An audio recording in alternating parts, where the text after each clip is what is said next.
I'm going to do like everybody else does. I'm going to run into the bankruptcy court. And the lender follows him into the bankruptcy court and files what's called an adversary proceeding.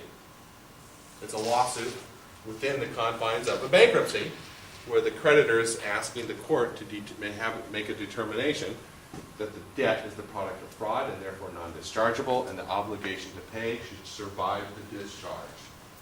What do I call that? Surprise! Now, put yourself in the homeowner's shoes. How would you feel with being confronted with that kind of surprise? Yeah, you get mad. I'm going to tell you right now, you're going to get fuming mad because that's a life-altering event. That's a life-altering event. So you got to take it to heart, that financial disclosure. Does it make sense to do it? For some people it does, some people it doesn't. Okay?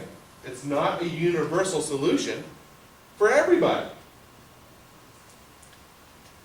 And this is one of the reasons. Now, California's anti-deficiency protections. 580B and 580D of the Code of Civil Procedure. 580B says this. It says, when the proceeds of a loan are used to purchase a single-family residence of 4 units or less that is owner-occupied, then the borrower has no obligation to pay on the loan. When the proceeds of a loan are used to purchase a single-family residence of 4 units or less that is owner-occupied,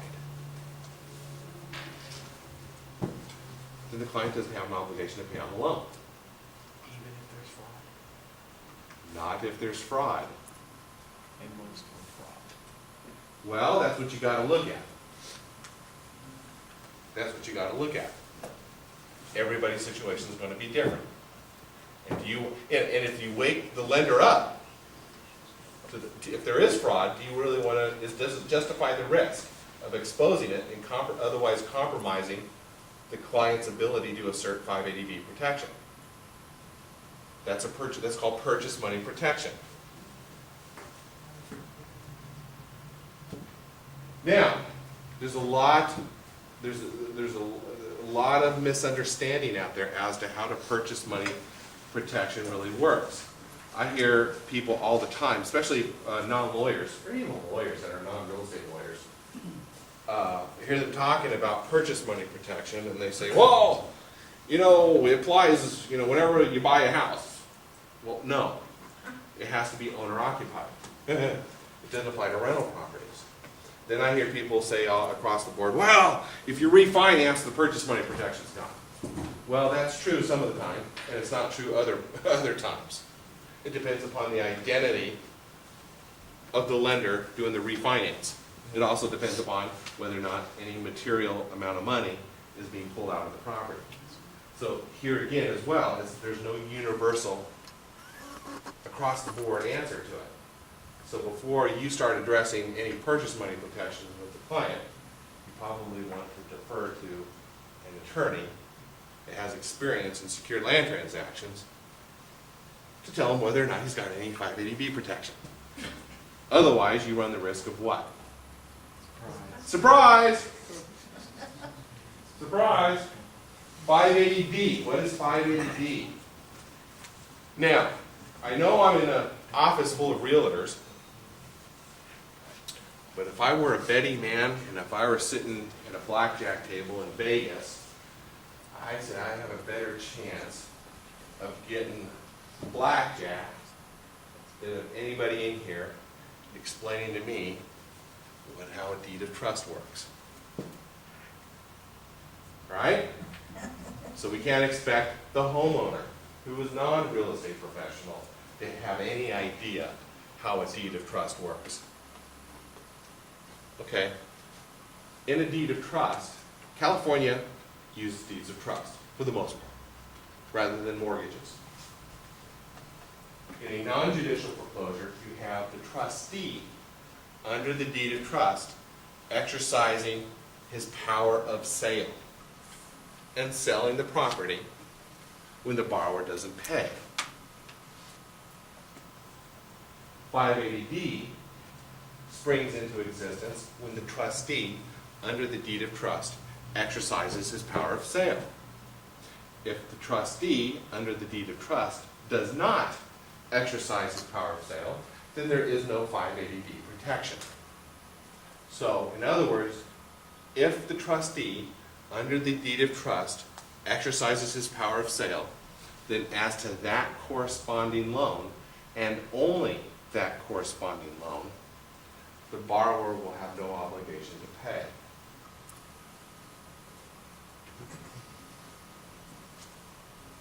In a short sale, who's selling the property? The homeowner. Is the homeowner the trustee under a deed of trust?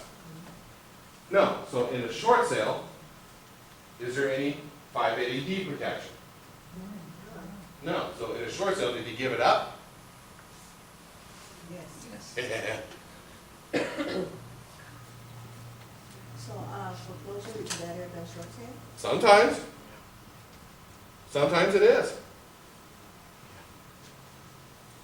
Anybody tells you that it's not, feeding you bad information.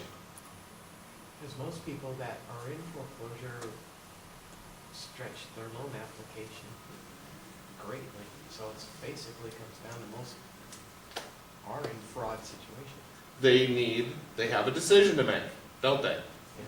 But whose decision is it to make? Theirs. Theirs. Theirs. And if we believe that the majority of the people walking in our door committed bank fraud, well, then we got an obligation to share that information with them, don't we? And the consequences of it. Now, as realtor, should you be doing that? Well, no. I mean, you don't want to go giving them legal advice, but you do want to say, hey, this is a problem. Go talk to a lawyer to avoid that surprise. Okay?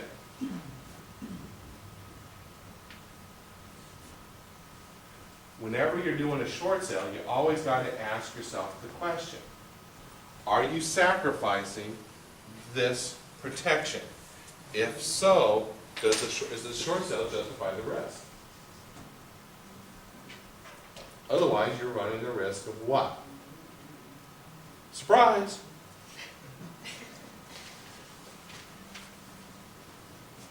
Because you've got to understand, we don't have control over how this plays out. Who has discretion? The lender. And if they're not on board with you, yeah, they're the ones that are going to be the bad guy for your client. The lender's going to be the one that's going to be a bad guy for you.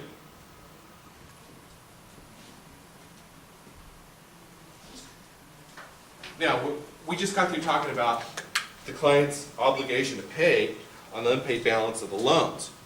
But there could be a taxable event with this as well. There could be a taxable event with this as well.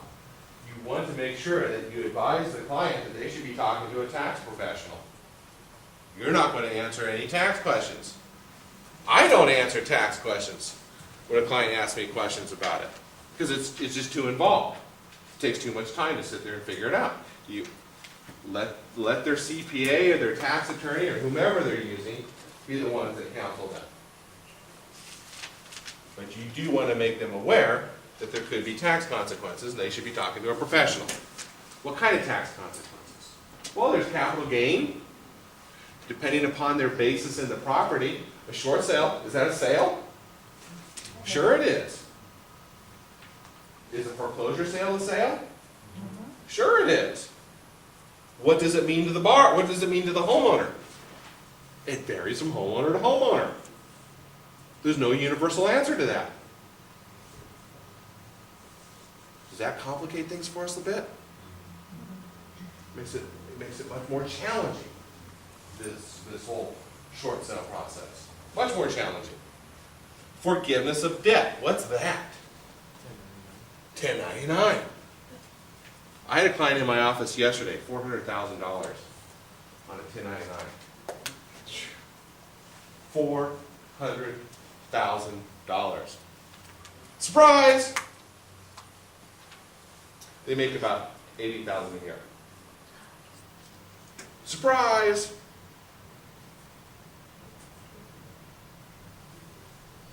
Mr. Allen, are most banks not 1099? Are they going back into